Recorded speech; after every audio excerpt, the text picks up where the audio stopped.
Meus irmãos, vamos abrir as nossas Bíblias no livro de Êxodo, no capítulo de número 2.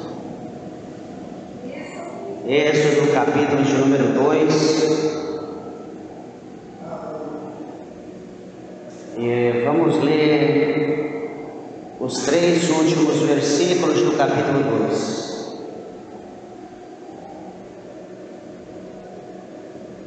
Aleluia.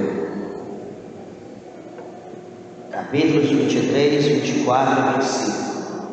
Diz assim: E aconteceu, depois de muitos destes dias, morrendo o rei do Egito, que os filhos de Israel suspiraram por causa da servidão.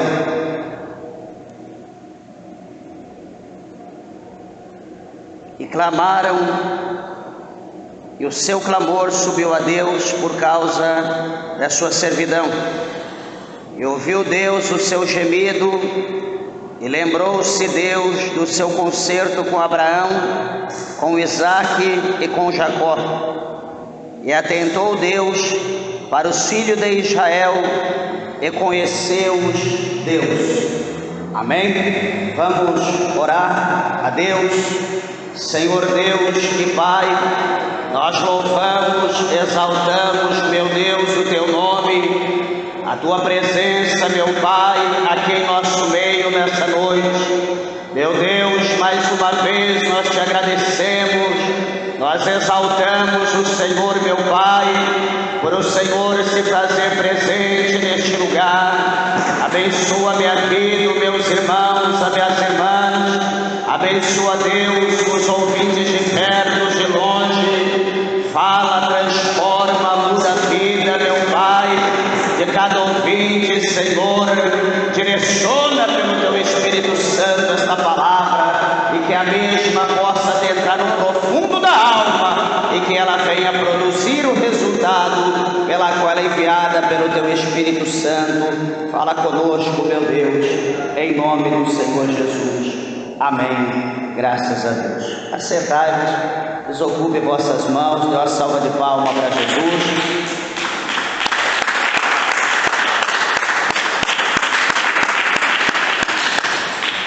Graças a Deus. Meus irmãos, uma palavra abençoada da parte de Deus para nossas vidas nessa noite. Tenho certeza que o Senhor irá de continuar a falar de uma maneira gloriosa em nosso meio, pela sua infinita misericórdia, pois nós sabemos que o Senhor ele nunca dispensa nós de mão vazia. Interessante é que essa palavra que nós acabamos de ler, a Bíblia vai relatar aqui para nós nesse espaço de versículos que o rei do Egito ele morre. Aí, aos nossos olhos, quando o rei ele morre, certamente as promessas também morrem com ele. E assim então, morrendo as promessas com ele, finda-se toda a esperança daqueles que receberam tal promessa. E uma coisa é que quando nós olhamos para esse versículo, nós vamos ver a palavra do Senhor vai mostrar para nós que veio um novo rei, e esse novo rei que ele chega no Egito para governar ali, para liderar o povo, esse rei ele não tinha conhecimento, diz a Bíblia, de José, que foi aquele que liderou o Egito por muitos anos, aquele que fez o Egito prosperar, aquele que fez o Egito se fortalecer, enriquecer e crescer muito. Então esse rei que ele ocupa agora, a Bíblia diz que ele não conhecendo o José, não conhecendo os feitos de José, a Bíblia diz que ele então, ele vai oprimir o povo de Israel. Ele vai oprimir aquele povo que era um povo que tinha uma promessa, mas a promessa que esse povo tinha não era uma promessa que foi feita por a primeira geração, segunda, terceira, enfim, de Faraó. mas era um povo que estava habitando nas terras do Egito, mais preciso na terra de Gósen. E este povo tinha uma promessa, como eu falei, não era por Faraó, mas a promessa que esse povo tinha era uma promessa que foi dita pelo Rei dos Reis e pelo Senhor dos Senhores. A promessa que estava sobre eles era uma promessa que foi feita pelo Senhor dos exércitos de Israel. E deixa eu dizer uma coisa para você nessa noite, que o capítulo 13, o versículo 8 do escritor aos Hebreus, a palavra do Senhor diz para nós que Deus, Ele é o mesmo ontem, hoje e será eternamente. Deus não muda. A palavra do Senhor fala que em Deus não há sombra de variação. Deus, Ele é imutável. Ou seja, nós podemos descansar em paz, porque a promessa de Deus no tempo certo, no tempo determinado, há de se cumprir tudo aquilo que Deus, o Senhor, Ele fez e falou na nossa vida. Nós precisamos crer, precisamos acreditar. Observa, queridos e amados irmãos, que quando vem o momento da servidão, quando vem o momento da opressão, quando vem o momento da angústia, da tristeza, do sofrimento, a palavra de Deus vai mostrar para nós no verso de número 23, que o povo de Israel, agora então eles vão se unir, vai formar ali uma igreja, e esse povo eles vão clamar a Deus unanimemente, a voz deles vão se unir como se fosse a voz de um único homem, e a Bíblia diz que eles vão clamar a Deus, e interessante é que o clamor deles subiu, chegou até Deus. Aí é que está o mistério. Veja que o diabo ele trabalha, há uma nuvem, uma casta de demônios. Só que interessante é que se um só ora, é de uma forma, se dois ora, é de outra forma, se 4, 5, 10, é de outra. Mas quando junta todos, cerca de quase 3 milhões de pessoas, quando junta todo o povo de Israel a clamar a Deus, aquele clamor sobe como uma bomba atômica, arrebenta aqueles demônios que estão nos ares, que estão impedindo a oração de chegar a Deus. E a Bíblia diz que aquele clamor chegou ao céu, aquele clamor chegou na presença de Deus. E agora a pergunta é: o que acontece quando o clamor chega na presença de Deus? A Bíblia diz que Deus, Ele não rejeita a oração feita por um justo. Agora imagina aquela multidão que tem a promessa, imagina o povo que tinha uma promessa de herdar uma terra que emana leite e mel, o povo que era escolhido a dedo por Deus, reúne-se e todos clamam ao Senhor. Eu quero dizer nessa noite para a igreja, para os ouvintes, que quando nós nos unimos em oração, quando nós colocamos o nosso propósito diante de Deus e quando nós clamamos, meus irmãos, juntos nós somos mais fortes. Junto as coisas acontecem mais rápido na nossa vida. Não adianta nós queremos trabalhar na individualidade. Eu vou fazer sozinho porque eu tenho vergonha. Eu quero dizer que você pode ser derrotado. Eu quero dizer que você pode não ser ouvido. Eu quero dizer que você pode ter que trabalhar muito mais tempo para poder obter a tua vitória do que quando nós nos unimos para nós poder orarmos e buscar a face, a presença do nosso Deus. Esse é o conselho, louvado seja o nome do Senhor. Observa uma coisa, que quando acontece isso, quando o povo clama a Deus, que a oração chega diante de Deus, a ação de Deus foi imediata. A Bíblia fala no verso 24 que então Deus, Ele ouviu o gemido, Ele ouviu a oração daquele povo. E a Bíblia diz então que agora, quando o Senhor ouve, o Senhor vai se lembrar. Vai se lembrar do quê?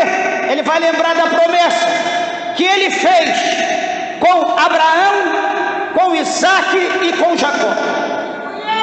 Deus, Ele vai lembrar que Ele fez uma promessa para Abraão, quando Ele tirou Abraão lá da casa do seu pai, quando Ele disse: Abraão,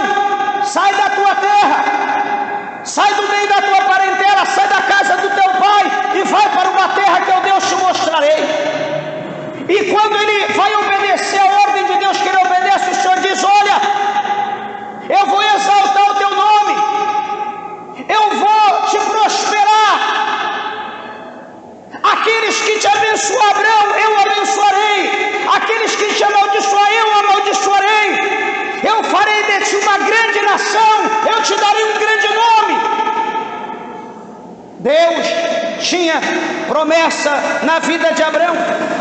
De igual forma, Deus tinha promessa na vida do seu filho, na vida de Isaac. Não ficando só Isaac, a Bíblia diz que Deus tem promessa também na vida de Jacó. Que interessante, o próprio Moisés, o patriarca, ele escreveu no livro de Números, ele diz que Deus, ele não é o homem para que minta, e nem o filho do homem para que se arrependa. Meus amados e queridos irmãos, quando Deus ouve a oração do povo, quando Deus ele ouve o clamor do povo, Deus ele vai se lembrar.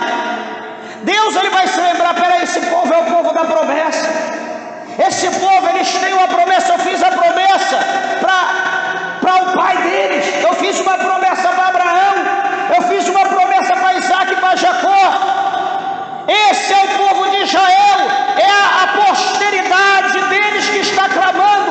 É a semente que está clamando por mim. Está clamando pela promessa. Está clamando pelo auxílio. Naquele momento, a Bíblia diz que Deus se lembra.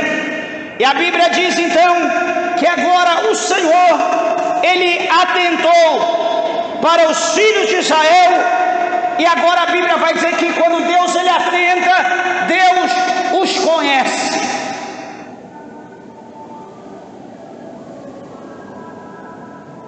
Até então, Deus não conhecia os filhos de Israel.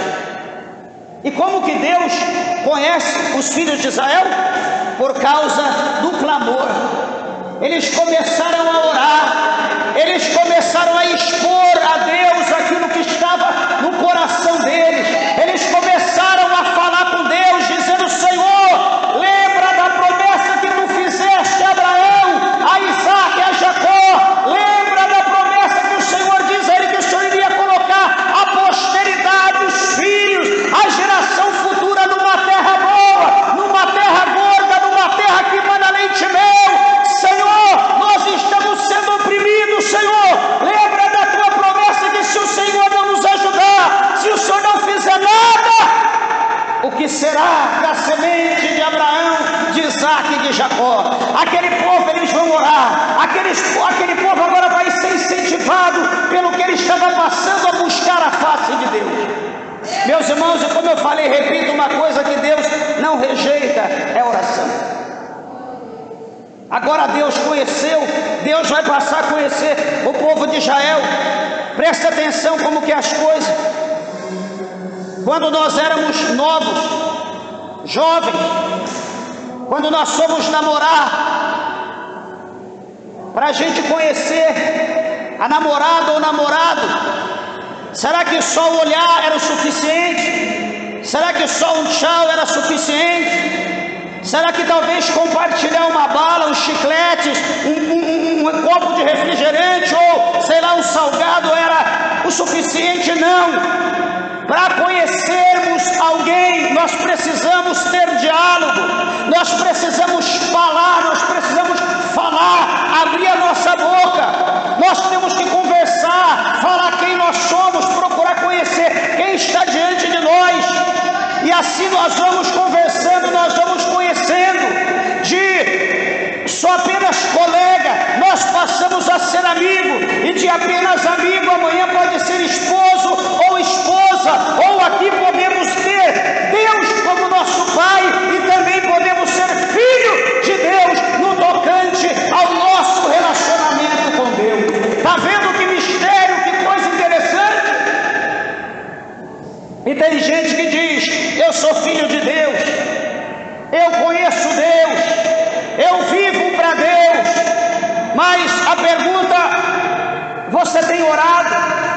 Não precisa orar. Lá no capítulo 17, lá na oração sacerdotal, em João 17, Jesus ele já orou por mim. Jesus já fez tudo o que eu tinha que fazer. Jesus já jejuou, Jesus já orou, Jesus já pagou preço, já sofreu. Muito bem. Por isso que muitas pessoas nunca saem da mesmice, por isso que as pessoas estão sempre da mesma maneira, a vida das pessoas não muda, as coisas estão sempre da mesma maneira. Ela é muito linda, eu queria que ela fosse minha esposa. Ele é muito lindo, eu queria que ele fosse meu esposo. Mas e aí, por que você não conversa? Eu tenho vergonha, eu sou tímido, eu não consigo chegar e falar. Quantas pessoas têm vergonha de falar com Deus? Quantas pessoas são tímidas, não têm coragem de abrir o coração para Deus e expor aquilo que está dentro do seu coração? Quantas pessoas têm vergonha de se revelar a Deus, dizer: Deus, eu te amo? Quantas pessoas que têm vergonha de dizer: Deus, meu Pai me aceita como seu filho, eu quero o Senhor como meu Senhor, como Salvador da minha alma? Quantas pessoas que têm vergonha, quantas pessoas que não conseguem se relacionar com Deus? A oração é a chave para abrir todas as portas materiais e espirituais, inclusive a porta do céu, aonde nós desejamos, nós almejamos passar a eternidade. Observa, meus amados irmãos, que nesses versículos aqui há algo muito grande, mas eu não vou me ater só nisso, porque tenho muitas coisas a falar, a ser dito. Observa bem que esse livro do Êxodo, que mostra a saída em massa do povo de Israel, da nação de Israel, da terra do Egito, a caminho da terra que mana leite e mel. O povo, eles vão sair do Egito, mas primeiro nós precisamos entender algo. Observa, a palavra do Senhor mostra para nós, no capítulo de número 2, por exemplo, que a Bíblia vai mostrar para nós que vai haver o nascimento de um homem chamado Moisés, ainda uma criança. Veja bem, a Bíblia diz para nós que nesse período aqui, do nascimento de Moisés, estava havendo uma perseguição muito grande na terra do Egito. Estava havendo uma perseguição, por quê? Porque o líder do Egito, o rei, o faraó, ele estava com medo do povo de Israel. Ele estava com muito medo, porque, veja bem, ele mesmo chegou a dizer que se o povo, se outras nações se unisse com o povo de Israel, o Egito não teria chance, iria ser tombado. Eles queriam tomar o Egito. O que acontece? Faraó vai oprimir, como eu já falei, repito. Faraó vai oprimir o povo. Faraó vai amassar o povo, vai oprimir de uma maneira que ele quer ver o povo morto.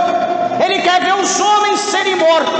E a Bíblia mostra para nós que agora ele vai dar uma ordem, que todos os homens, as crianças, os meninos que viessem a nascer, era para ser lançado no rio, tinham que ser mortos, tinham que ser exterminados, não poderiam viver, as mulheres sim, os homens não. Observa que o capítulo 2 mostra para nós que um homem chamado Arão, não é Arão, Arão, ele vai casar com uma mulher chamada Joquebede. E a Bíblia é clara em dizer que ela era uma das filhas de Levi, inclusive eram parentes. E interessante é que quando eles se casam, eles têm um filho, numa época de uma nebulosa muito grande, num momento de processo de perseguição terrível. Alguém pode dizer: pastor, eles são loucos, estão vendo que estão matando as crianças e vão ter filho. Ué, meus irmãos, quem casa quer filho. Ninguém casa apenas para ter duas. A ordem de Deus é casar e multiplicar. É a ordem de Deus.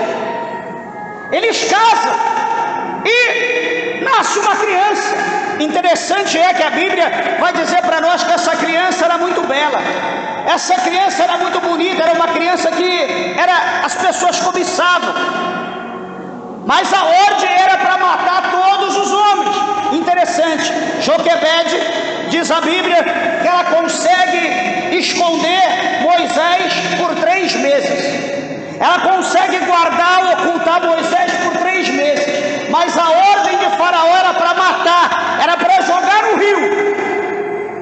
O que vai acontecer? A palavra do Senhor vai dizer para nós algo interessante, que essa mulher, ela vai ser direcionada por Deus, ela vai ser usada por Deus para quê? Para ela fazer uma arca. A Bíblia diz que ela prepara uma arca, a Bíblia diz que ela vai betumar toda essa arca, uma mini arca como aquela que Noé fez no capítulo de número 6, 7 para frente do livro de Gênesis. Ela vai fazer uma pequena arca, ela vai betumar aquela arca para quê? Para vedar, para que não entrasse água dentro. Mas a ordem do Faraó era: lança na água. O que ela vai fazer? Ela vai colocar ali os utensílios, talvez os panos, as coisas de criança, vai colocar dentro daquela arca, vai colocar ali aquele menino lindo chamado Moisés, e vai pôr na água e vai deixar a água levar. E a água vai levar Moisés. E a Bíblia diz que a irmã mais velha, chamada Maria ou Miriam, ela vai do outro lado, observando o que aconteceria, qual era o final daquele menino ou daquela arca. Para nós continuarmos, meus irmãos, em meditando essa palavra, eu vi 2 coisas interessantes aqui e quero comunicar com meus irmãos.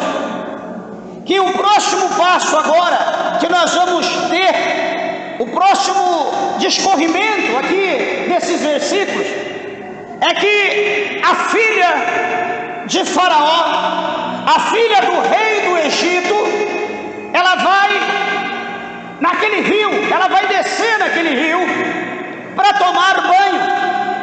Junto com ela está as suas damas, as suas criadas, que ajudava, que a banhava, que secava, que a vestia, porque ela era princesa. E no tocante que ela está descendo, que ela começa a tomar banho, ela observa ali em meio ao barranco, em meio ali às folhas, à margem do rio, ela observa aquela arca.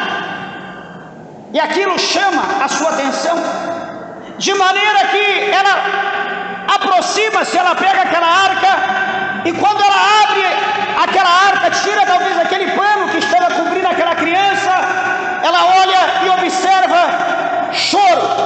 Aquele menino estava chorando muito, e quando ela olha, ela fica encantada, ela se apaixona por aquele menino. Ela olha e vê que aquele menino era um menino extremamente lindo, era um menino maravilhoso, parece que tinha sido feito à mão, era obra de um escultor, cujo pai era Deus, cujo pai tinha uma promessa para aquela criança não seria apenas um menino lindo, aquela criança já nasceu com uma missão, aquela criança nasceu com uma responsabilidade, aquela criança seria o libertador, seria aquele que ia libertar o povo de Deus da mão do rei do Egito, cuja filha estava tomando posse naquele momento.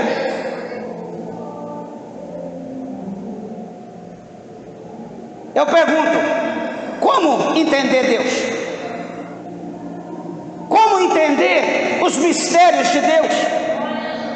Se alguma pessoa for tentar entender os mistérios de Deus, eu imagino que vai ficar louco. Deus, meus irmãos, não se entende. Como entender o inexplicável? Como calcular a dimensão de alguém que é extremamente imenso, que não tem como se calcular a sua altura, a sua largura, o seu peso, o seu conhecimento, a sua sabedoria? O inimigo deu a ordem para matar. Deus pega uma criança e vai colocar essa criança dentro da casa do inimigo, para aprender tudo acerca do inimigo, para conhecer toda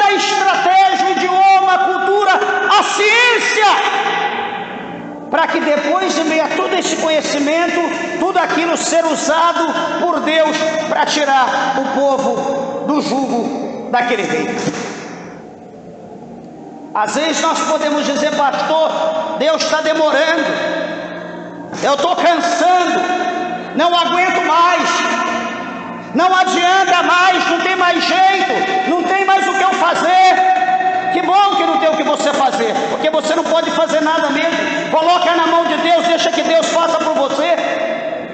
Eu não aguento mais, eu não sei mais o que fazer. Dobra o joelho: pastor, não tenho mais palavras. Chora, pede misericórdia: Senhor, não aguento mais, faça alguma coisa por mim, Senhor. Fica de joelho, prostra diante de Deus, dá glória a Deus, chora, fala com Deus, você vai ver Deus agir. Os Salmos de número 121, a palavra do Senhor diz para nós que o guarda de Israel, ele não tosqueneja. O guarda de Israel, ele não dorme. O guarda de Israel está atento 24 horas, todo o tempo, a nossa oração, nosso gemido, a nossa lágrima. Louvado seja o nome do Senhor. Deixa eu comentar com a igreja, com os ouvintes, duas coisas, um paralelo que há entre a filha de Faraó e entre Deus. Mas tem algum paralelo? Quando nós examinamos capítulo 2 e quando nós examinamos o capítulo 3, a Bíblia vai mostrar 4 coisas para nós, 4 ações, na verdade, da princesa, que a Bíblia não mostra o nome, a filha de Faraó, que se compara com a ação de Deus no capítulo 3. E quais são?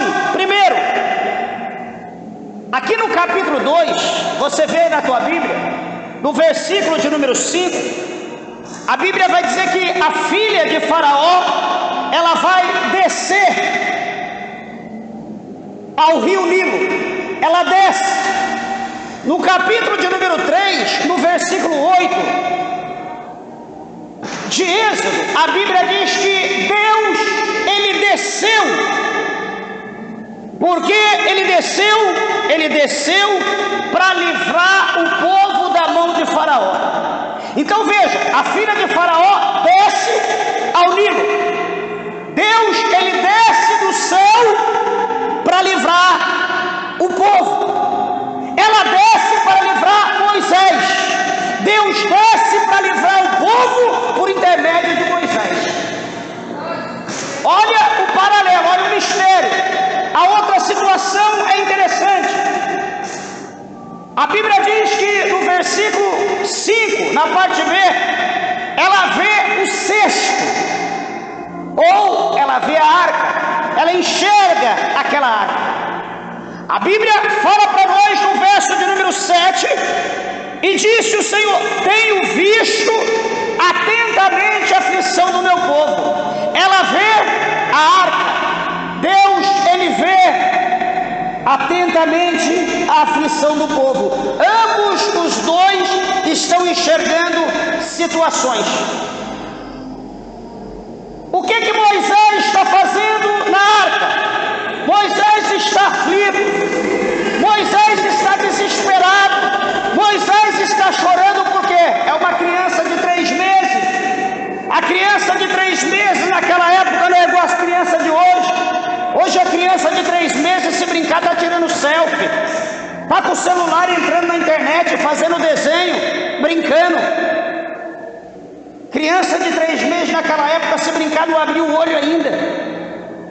Se brincar, ainda estava com o olho grudado, não conseguia enxergar direito. Mas uma coisa, a Bíblia diz que aquela criança estava chorando, aquela criança estava desesperada.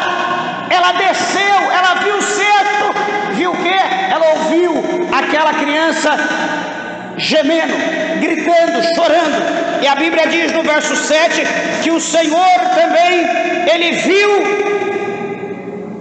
atentamente a aflição daquele povo. Veja que ela observa tudo, nela está no singular. Tudo que Deus observa está no plural, porque ela estava vendo o início de tudo por intermédio de Moisés, e Deus estava vendo tudo por intermédio intermédio da nação de Israel. Interessante, queridos e amados irmãos, que o texto, no capítulo 2, no versos 5 e 6, mostra que 2 vezes ela viu algo.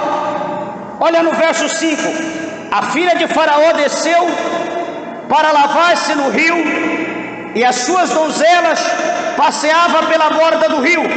E a filha de Faraó viu a arca no meio dos juncos, e enviou a sua criada e a tomou. Verso 6: então ela viu a arca. No 6: e abrindo-a, o que ela viu? Viu um menino.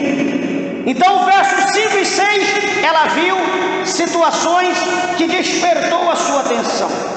A mesma coisa acontece com Deus no versículo de número 7 e 9.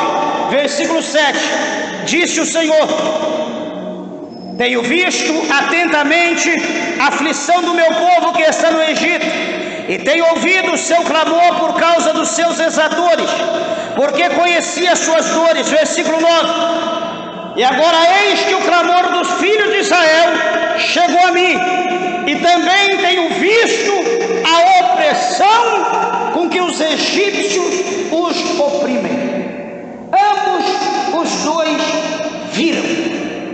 Interessante o versículo 6, a Bíblia diz que ela vai ouvir o choro do bebê. A mulher, a filha de Faraó, a princesa, ouve a criança chorando. E a Bíblia diz no capítulo 3, verso 7, que Deus, ele vai ouvir o clamor, o choro do povo da nação de Israel. Só para os irmãos entenderem o paralelo, como que é a situação. Deus vai salvar Israel, vai salvar o povo de forma geral, e ela vai ser usada por Deus para salvar Moisés, o libertador do povo de Israel. Tudo começa agora por intermédio da filha de Faraó. Nós precisamos entender, meus irmãos, isso aqui é muito lindo. Começa então a história a partir do verso de número 11, do capítulo 2.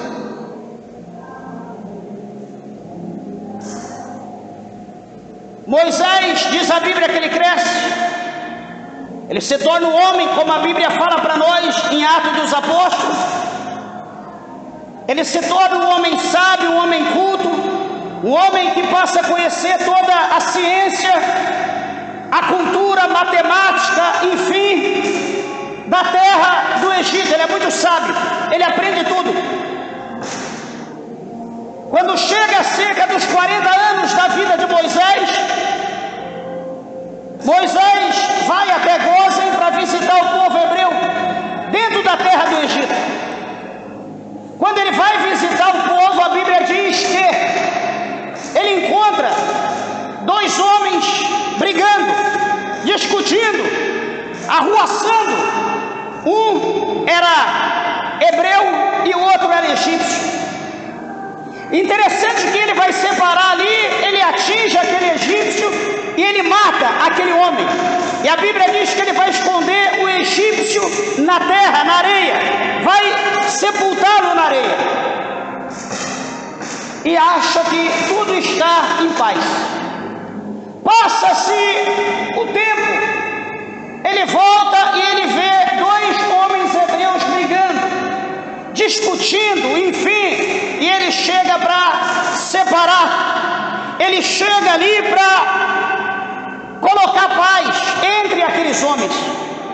E diz a Bíblia que quando ele vai separar, um daqueles vai dizer para ele: olha, quem te constituiu juiz sobre nós? Quem te colocou como maioral sobre nós? Vai dar uma dura em Moisés e vai dizer para ele: a propósito, você quer nos matar e nos sepultar na areia como você fez com o homem egípcio?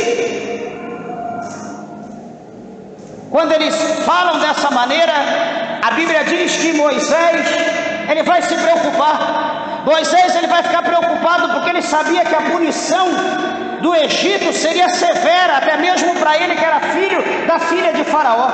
Naquele exato momento, ele vai tomar uma decisão que ele vai ter que fugir. para ele não morrer, ele tem que ir embora. Ele tem que abandonar toda a luxúria do Egito. Ele tem que abandonar todo o conforto.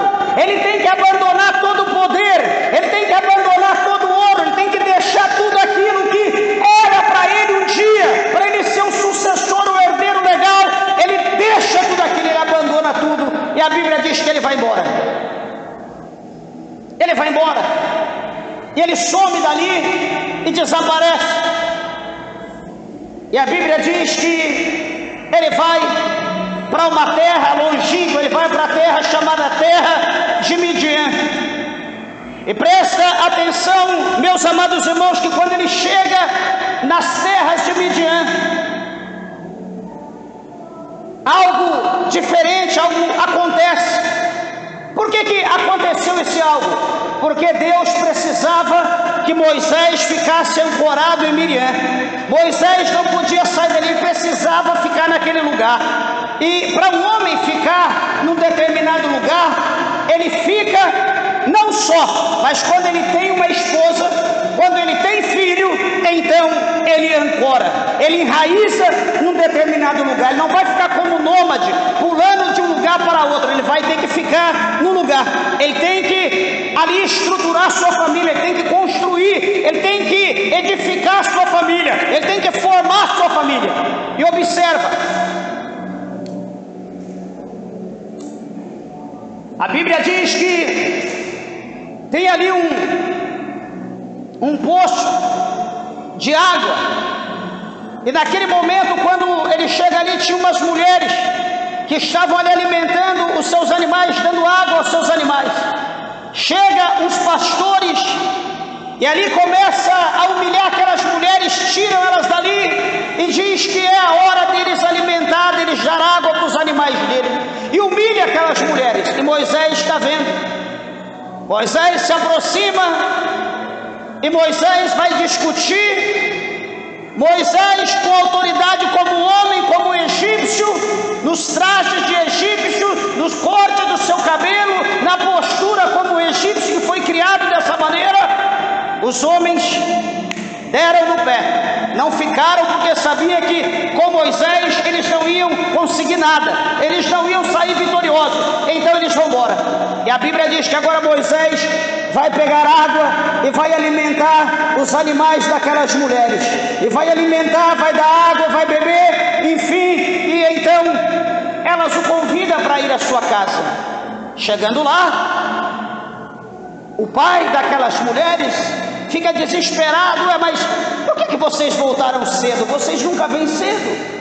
O que é que houve hoje? Ela falou: não, um egípcio nos defendeu, daqueles homens malvados que querem nos humilhar. Ele nos defendeu, colocou aqueles homens para correr, ele tirou água, alimentou nossos animais, aqui nós estamos, graças a Deus. Enfim, aquele homem diz: chama esse egípcio aqui, eu quero conhecer. E então Moisés adentra e ali é apresentado. E então aquele homem, ele vai dar uma das suas filhas como presente para Moisés. E Moisés recebe aquela moça, e a Bíblia diz então que no decorrer do tempo ele vai ter 2 filhos. E ele vai ficar ali, ele vai morar na terra de Midian. Agora ele vai ter uma função. Agora Moisés, ele não vai ser apenas um homem que vai tirar água para dar aos animais daquelas moças. Agora ele vai apacentar, diz a Bíblia, as ovelhas do seu sogro. O seu sogro tem muitos animais, e Moisés agora vai pegar um serviço tranquilo, vai trabalhar de pastor, vai apacentar, vai ficar ali observando, conduzindo aqueles animais mansos, humildes, para lugares onde tinha matos, onde tinha capim, onde tinha água para beber. Essa era a função: livrar os animais de ser ali raptados, de ser devorados por lobo, por urso, por bandidos, entre outras coisas. Era a função, era um trabalho tranquilo. Só que para Moisés, a Bíblia diz que ele, como um egípcio, ou para todos os egípcios, a nação egípcia, um homem que apacentava ovelha era um homem sem valor. Os egípcios desprezavam tal função. Eles não aceitavam como uma profissão digna ser ali pastor de ovelha. Era algo abominável para os egípcios, mas Moisés ele revoga, Moisés ele aceita, Moisés ele toma posse daquilo, ele vai viver a sua vida tranquila com a sua esposa e os seus filhos. A Bíblia diz que ele vai viver mais 40 anos na terra de Midian. Viveu 40 no Egito, 40 anos agora na terra de Midian. Agora que vai começar, meus irmãos, algo muito lindo. Vai começar agora o mistério. O capítulo de número 3, o versículo de número 1, diz que Moisés apacentava o rebanho de Jetro, seu sogro, sacerdote em Midian. E levou o rebanho atrás do deserto e veio ao monte de Deus chamado Horebe. Quando nós olhamos para este versículo de número 1, nós vemos, olha como Deus faz as coisas. 40 anos apacentando ovelhas. Quantas vezes será que Moisés foi ao monte Horebe? Quantas vezes que Moisés levou as ovelhas para pastar ali nesse monte? Certamente dezenas, centenas ou milhares de vezes. Mas a Bíblia relata depois, concluído os 40 anos da vida de Moisés. Moisés agora está com 80 anos. Moisés agora vai atrás do deserto. E esses dias nós falamos sobre deserto. Deserto, meus irmãos, presta bem atenção, que deserto é uma terra, é um lugar que todas as nossas esperanças elas são dissipadas, todas as nossas esperanças são eliminadas, todas as nossas esperanças são exauridas, nós somos esvaziados de todas as esperanças. Por quê? Porque deserto não é um lugar que traz esperança. Deserto não é um lugar que nós vamos encontrar um oásis de água. Deserto não é um lugar que nós vamos encontrar uma mesa farta com vários tipos de suco, refrigerante, gelo. Deserto é um lugar, eu digo uma vez mais, que cessa toda a nossa esperança. É um lugar que nós não vamos achar carne para comer. É um lugar que nós não vamos ver um banco para sacar dinheiro. É um lugar que nós não vamos ver um lugar para a gente trocar ouro por água. É um lugar que nós não vamos ver roupa para comprar. É um lugar que nós não vamos ver um carro para nós sairmos dali desesperadamente. Quando chega no deserto, cessa toda a esperança. A única esperança, a única coisa que vem à memória do homem no deserto, a única coisa que não falta é a esperança da presença de Deus naquele lugar para mudar a sua vida. A única esperança do homem no deserto é a presença de Deus. Talvez para outros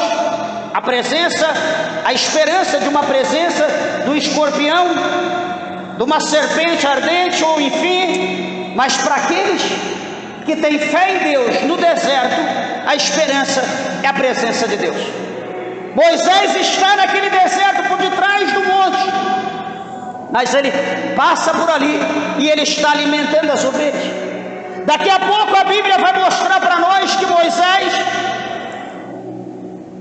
ele chega num determinado lugar ali, próximo ali no Monte Horebe, e a Bíblia diz que ele vai ver uma sarça, ele vai ver um espinheiro, uma planta que era comum naquela terra.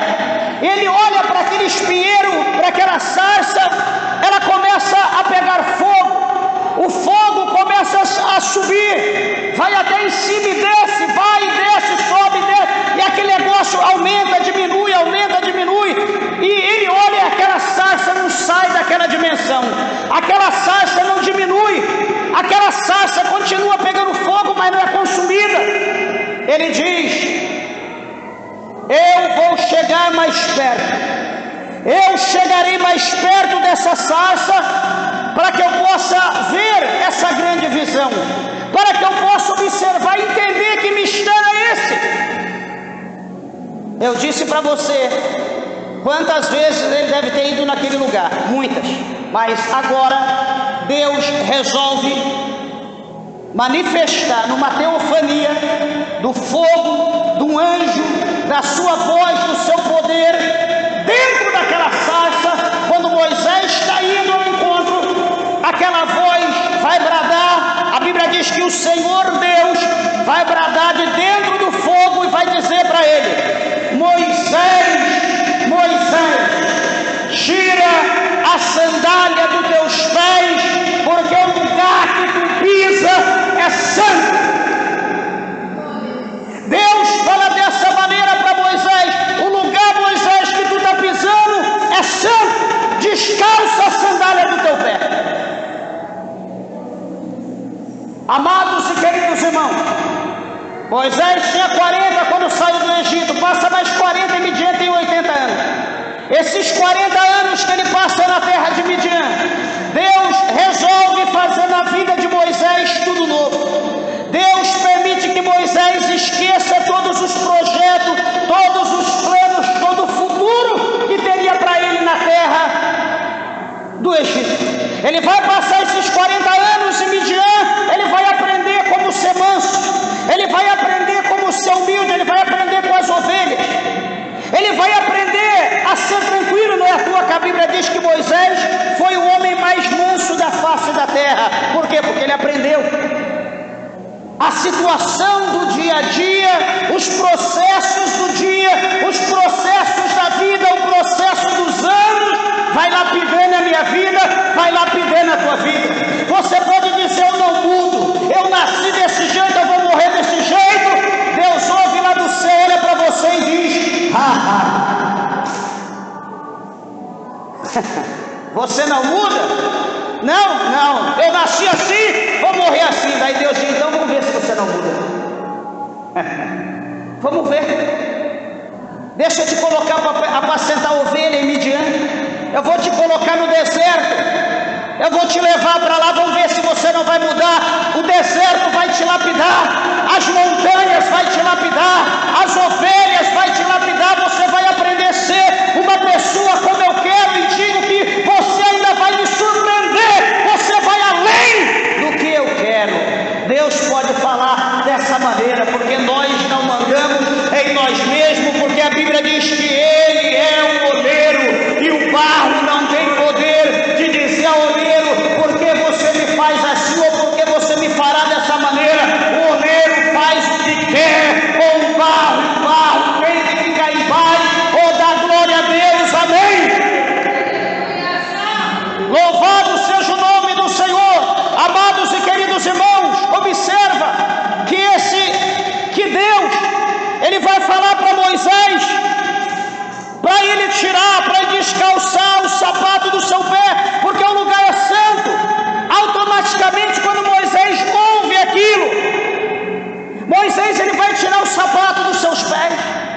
Moisés ele vai arrancar fora, sabe por quê? Porque a cultura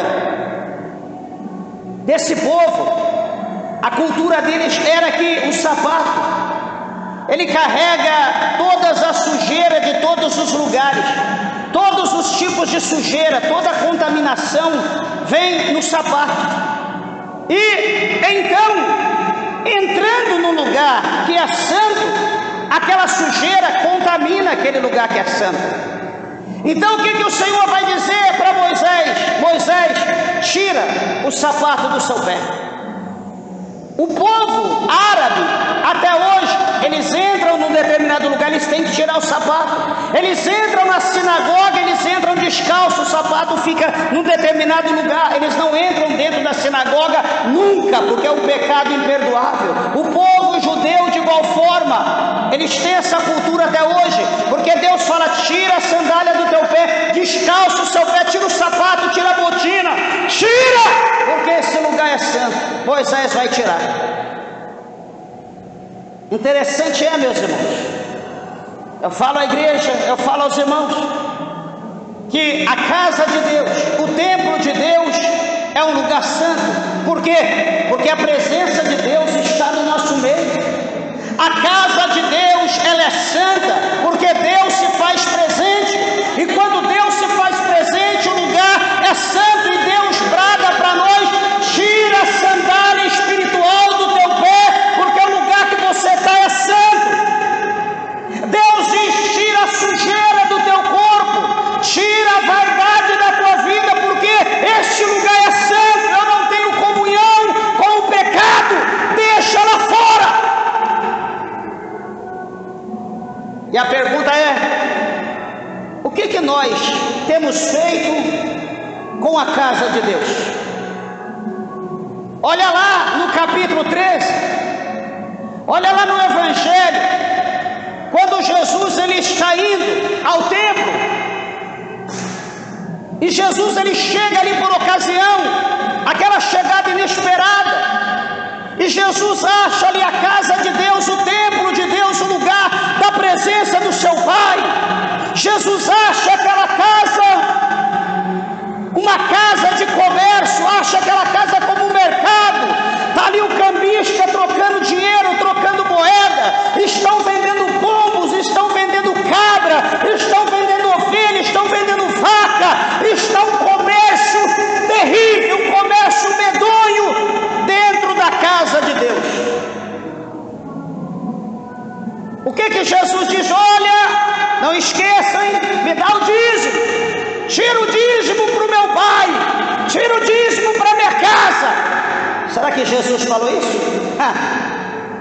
Jesus pegou aquelas gaiolas, jogou fora, abriu as gaiolas, jogou pombo para tudo quanto é lado, libertou aqueles pombos que posteriormente seriam mortos, mandou todo mundo embora, soltou cabra, soltou as ovelhas, a vaca, mandou todo mundo embora, fez um chicote abençoado e começou a mandar o chicote naquele povo: sai da casa do meu pai. Jogou a mesa dos cambistas, dos trocadores de dinheiro, de moeda, jogou para fora e disse para eles: vocês estão fazendo da casa do meu pai convites e salteadores.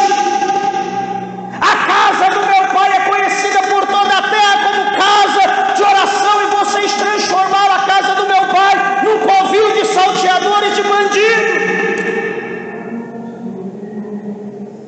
A casa de Deus é santa.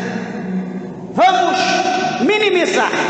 Nós estamos falando de uma forma maximizada, ou seja, das quatro paredes, num lugar consagrado à presença de Deus. Vamos minimizar, vamos falar do templo menor. A casa, o tabernáculo, que é a minha vida, a tua vida.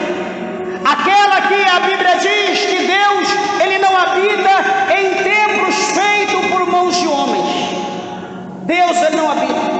Mas Deus, ele habita numa casa, num templo, onde há um coração manso, um coração humilde, um coração quebrantado. Este o Senhor faz morada. A palavra do Senhor mostra para nós que Deus, ele habita na minha vida, ele habita na tua vida, ele habita na nossa vida por intermédio do Espírito Santo. Só que a palavra, a ordem que é dita é: tira a sandália do teu pé, porque o lugar que tu está é santo. Sabe por que a Bíblia fala que nós somos santos? Santo não é aquela imagem que está na parede, não é aquela imagem que está pendurada no crucifixo, não é aquela que está dentro de uma bolsa, não é aquela que está aí, nem numa cruz. Santos somos nós. Sabe por quê? Porque a presença de Deus, ela habita em nós. E Deus diz: tira a sandália do teu pé, porque o lugar que tu está é santo. Então Deus está dizendo: tira o pecado da tua vida, tira a vaidade da tua vida, deixa lá fora, arranca, porque eu não posso ter contato com o pecado.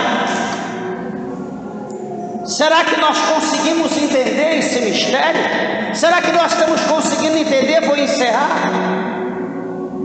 Hoje, meus irmãos, as pessoas estão adulterando, hoje as pessoas estão prostituindo, hoje as pessoas estão bebendo, estão mentindo, estão jogando, hoje as pessoas estão cometendo todo tipo de pecado contra o tabernáculo, contra a morada do Espírito Santo de Deus, e profetiza, fala em mistério, pula, rola, e diz: Deus está comigo. É roupa vulgar, transparente, é cheio de pintura, parece um palhaço ou uma palhaça, é com roupa mostrando as partes íntimas, é pula daqui, pula dali, é usando um púlpito, dizendo que é mulher de Deus, que é homem de Deus.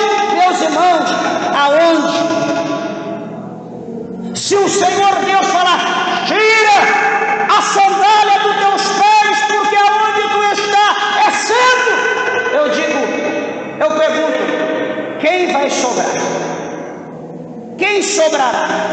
Porque hoje tudo é moda gospel, é moda evangélica, é moda para crente, é as coisas mais feias da terra, é para o crente. O crente olha aquelas pessoas endemoniadas na TV, na internet, onde que seja as influências. Oh, que linda, que bonita. A pessoa está vestida igual uma sereia, outros igual um palhaço, e diz na moda evangélica. O crente que lindo, né? Evangélico, e traz para dentro da igreja todo tipo de sujeira, todo tipo de podridão, toda coisa que o diabo faz com toda a sujeira para ofender a santidade de Deus. Ele coloca o título: é gospel, é cristão. O crente vai lá, compra e traz para dentro da igreja e diz: estou bem vestido, é assim que Deus me quer. Eu pergunto: será que é isso que a Bíblia quer? Será que é assim que a Bíblia quer que nós andamos? Será que é assim que a Bíblia quer que nós vestimos? Será que Deus está se agradando de nós dessa maneira? Por que a gente não quer orar mais? Por que a gente não quer se santificar mais? Por que a gente não quer vir mais para a igreja? Por causa do pecado. Não existe outra coisa, cansaço, fadiga, doença, não é não. Porque a palavra de Deus fala: o que me separar? O que vai me separar do amor de Cristo? O que me separa? É a doença? É espada? É nudez? É fome? É peste? Altura? Profundidade? Não! Ele diz: nada pode me separar do amor de Deus que está em Cristo Jesus, meu Salvador. Sabe o que está separando o povo? Chama-se pecado, altivez, ira, ódio, inveja, carnalidade. É isso que está nos separando. É como está lá no capítulo 59, verso 2 de Isaías. O que faz divisão entre Deus e o homem é os nossos pecados. É o que 4,4 de Tiago diz: adúlteros e adúlteras, não sabeis vós que a amizade com o mundo é inimizade contra Deus? Portanto, qualquer que se tornar amigo do mundo considera-se inimigo de Deus. Olha para a palavra do Senhor, olha para Deus. Moisés, tira a sandália do teu pé, o lugar é santo. Está lá Josué, diante das muralhas de Jericó, vai para lá, vem para cá, vai para lá, vem para cá, vai para lá, vem para cá, preocupado como tomar Jericó. Desce o anjo do céu, e ele olha para aquele anjo, ele diz: você é um dos nossos inimigos. O Senhor, na presença daquele anjo, diz: nem de um e nem de outro, eu sou enviado do exército dos céus, eu vim trazer uma mensagem para ti. Naquele momento o anjo brada: tira a sandália do teu pé, porque o lugar que você está é santo. Rapidamente ele tira a sandália do pé e se prostra diante da presença de Deus, sendo representada por aquele anjo.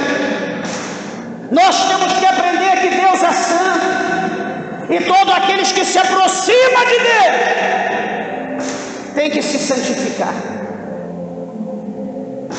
Porque ir ao céu não é aquele que diz eu sou santo, mas é aquele que Deus diz esse é santo. Você dizer que é santo é uma coisa, agora Deus dizer esse é santo ou essa é santa é diferente.